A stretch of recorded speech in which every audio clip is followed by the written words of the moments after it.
We're with American Family. We're with American Family. We're with American Family. Because American Family is with us. American Family Insurance Agents. Live and work right in the community. Right in the neighborhood. So they care about us and the neighborhood. The service is professional. The handling of claims is quick. And the peace of mind is wonderful. We're with American Family. We're with American Family. American Family Insurance. All your protection. Under one roof. American Family Insurance. And now back to Focus on Diversity with Troy Shaw.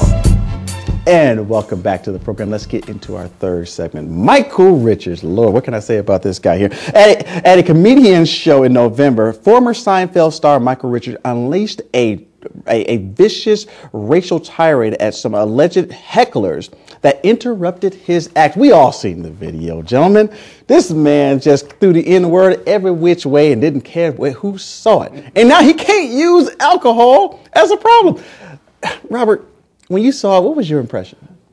Well, you know, when you look at the tape, there was no doubt in my mind this guy meant every word he said. So you believe that Michael Richards is a racist? I believe he's not only a racist, he's a closet racist, he's a open and out racist. The guy is going to sit there. You know, Seinfeld had a problem in New York several years ago with the Puerto Rican community when they took the Puerto Rican flag and abused it.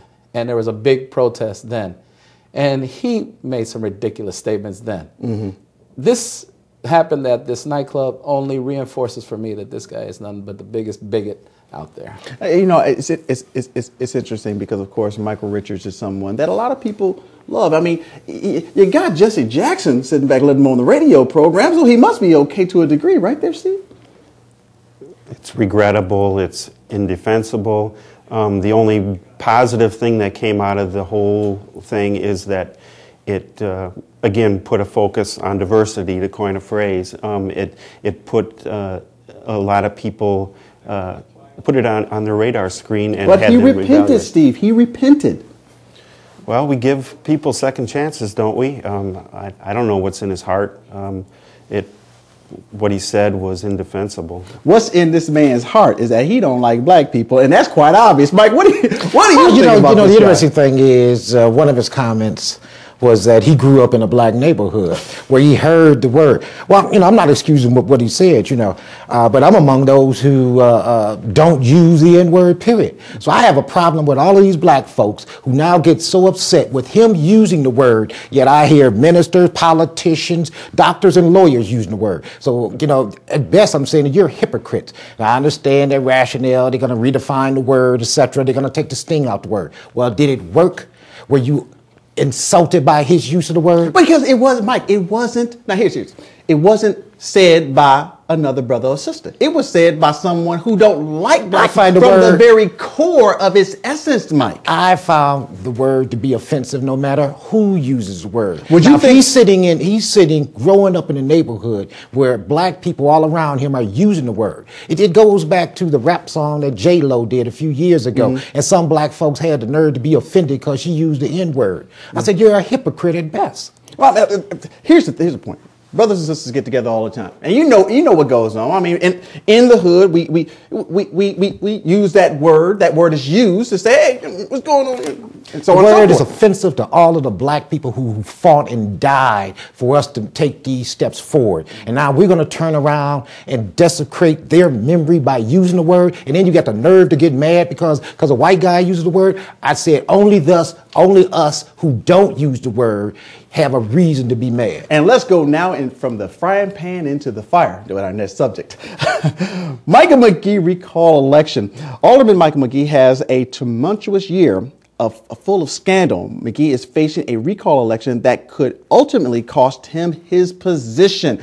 Gentlemen, we're talking about, is this a real challenge from Mike McGee, or is this just something that just really is a nuisance? What do you think, This Robert? is a total travesty to local democracy. This whole recall campaign is wrought with fraud. I mean, you had the Election Commission coming out there talking about that there are serious concerns of fraud going on. And then, you know, what about the electorate that really voted for him? The 10,000 plus people who in a genuine election voted for him. Now all those votes are going to be thrown to the street because basically 1,000 or 2 are going to come Robert, in. I mean, this is the process. I mean, you're able to challenge. Deanna Georgian has a reason to challenge. This process being used right now against McGee warrants no credibility because Michael McGee did not do anything egregious against his district, against the people in his community. You know, he had indiscretions personally, but hey, you know, who hasn't who's in the elected office? Okay, Steve, what do you think? I mean, we're talking about a person that a lot of people kind of, yes, dislike, but as Robert stated, he was elected to that office. What do you think? Well, I think he left, from a personal responsibility standpoint, he left himself vulnerable as a public official to some kinds of criticism and second guessing and now a recall. And if there's one positive aspect to this, in my mind, it's that some African American people in his district are holding him accountable, and they're presenting other options. And if he ends up winning and withstanding the recall, then so be it. Is Deanna Georgian a plant? Mike, is she a plant? Is she a person who isn't really for the job? Is she someone who just is being put out there by the Republican Party to take this position? I don't even think it is the Republican Party. I think it's special interests who don't like McGee and don't like some of the issues that he's brought to the fore.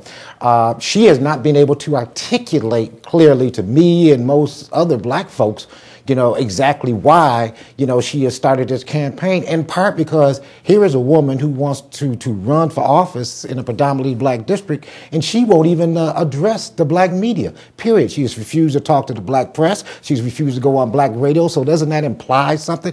And then we hear all of these other tales about Leon Todd is behind this whole campaign. You know, like Robert said, this is a mockery. You know, I think it's important for us to have someone in office who is a tree shaker like McGee. Now we can talk about some of his personal problems, but you know, nothing would be done down there if he wasn't down there shaking the tree. And the word is plant. And when we come back, we'll have our closing comments. Stay with Focus on Diversity. We'll be right back.